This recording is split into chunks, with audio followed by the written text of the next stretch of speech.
Allah tidak suka kepada orang yang meratapi diri, meratapi nasib. Nih, bak ceko banana nasib. Sisi banana. Jadi ibu bapak, kalau orang mengecen ba'ala, bak ceko banana nasib, nasib apa itu dari. Nak berubah.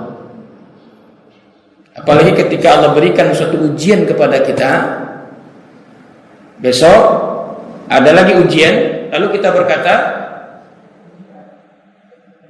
apa setelah ini ya Allah? Apa setelah ini ya Allah? Tambah lagi ada Tuhan. Anak ketibu sudah ku ya Allah. Tambah lagi ada Tuhan.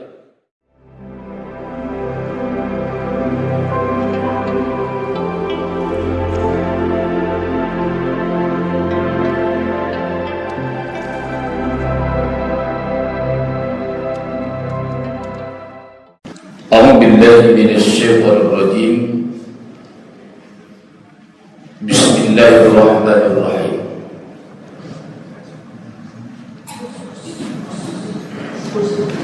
Ya ayyuhal mudaththir qum fa'anzir wa rabbaka fakabbir wa thiyabaka fatahhir wal rujza fahjur wa la tamnun tastakthir wa li rabbika fasbir. Shadaqallahul azim.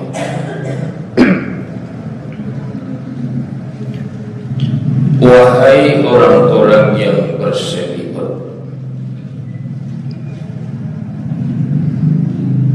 bangunlah,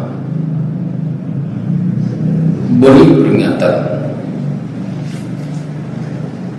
agungkan Tuhanmu, bersihkan pakaianmu, tinggalkan segala macam dosa. Jangan engkau memberi karena mengharapkan imbalan,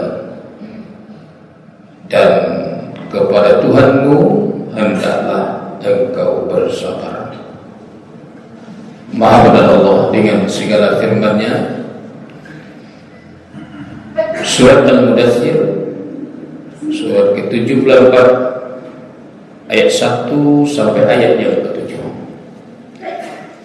Yang kita hormati pengurus Masjid Ar-Rasul, selanjutnya bapak-bapak, ibu-ibu, kaum muslimin, jamaah subuh rahimahullah. Kembali kita bersyukur kepada Allah, alhamdulillahirrahmanirrahim, pada subuh cerah dan berkah ini kita berada dalam keadaan sehat walafiat. Selawat dan salam kepada junjungan kita Nabi besar Muhammad sallallahu alaihi wasallam. Allahumma shalli ala Muhammad wa ala ali Muhammad. Kaum muslimin, ibu-ibu, bapak-bapak, jamaah subuh rahimahullah. Diriwayatkan oleh Imam Bukhari dan Muslim yang bersumber dari Jabir. Adapun asbabun nuzul, sebab turunnya surah Al-Mudaththir yang kita baca di muqaddimah tadi adalah setelah sekian lama Rasulullah sallallahu alaihi wasallam tidak lagi menerima wahyu setelah turunnya surat Al-Alaq. Kemudian Nabi Muhammad sallallahu alaihi wasallam pergilah ke Gua Hira, berkhalwat atau bertahanus. Ia ingin menyepi dari dunia. Kemudian pada saat Rasulullah sallallahu alaihi wasallam bertahanus itu, datanglah sesosok bayangan yang sangat mengerikan, sehingga membuat tubuh beliau menggigil dan ketakutan. Kemudian pulanglah Rasulullah sallallahu alaihi wasallam ke rumah. Setelah tiba di rumah, Nabi langsung masuk kamar, beliau tidur, dan pada saat tidur itu beliau memanggil istrinya Siti Khadijah, wahai istriku, selimuti aku, selimuti aku. Nah, pada saat istrinya Siti Khadijah menyelimuti Rasulullah sallallahu alaihi wasallam itu, turunlah surat Al-Mudaththir ayat 1 sampai ke 7 yang kita baca di mukadimah. Ya ayyuhal mudaththir, wahai orang-orang yang berselimut. Kepada siapa itu ditujukan Bapak-bapak Ibu? Kepada Nabi Muhammad sallallahu alaihi wasallam. Kenapa Allah memanggil dengan kata-kata ya ayyuhal mudaththir, wahai orang berselimut?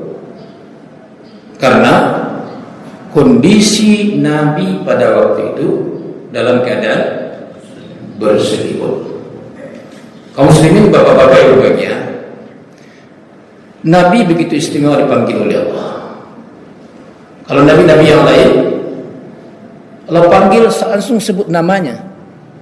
Ya Adam uskun anta wa zawjukal jannah. Wahai Adam, tinggallah di surga. Ya Nuh, ya Yahya, ya Isa, ya Musa, panggil namanya dia Allah. Tapi kalau Nabi Muhammad istimewa panggilan. Ya ayyuhan nabiyyu, ya ayyuhar rasul. Kalaupun disebut nama Nabi Muhammad, ada nama Rasul di belakang, Muhammadur Rasulullah. Maka nama Muhammadun illa Rasul. Ya. Kemudian panggilan-panggilan lain begitu mulia, tidak langsung Allah panggil dengan nama. Di antaranya ya ayyuhal mudaththir. Ayat ini bersamaan dengan artinya dengan firman Allah lainnya, ya ayyuhal muzammil. Kalimatnya sama-sama artinya orang-orang yang berselimut, tapi konteks ayatnya berbeda. Nah, Bapak Ibu kaum muslimin berbahagia, ada beberapa tugas pokok yang diperintahkan Allah kepada Nabi Muhammad sallallahu alaihi wasallam dalam surat Al-Mudaththir.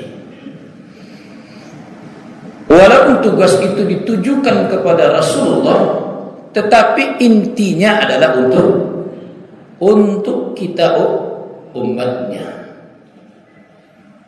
Pertama adalah qum fa'anzir, bangun.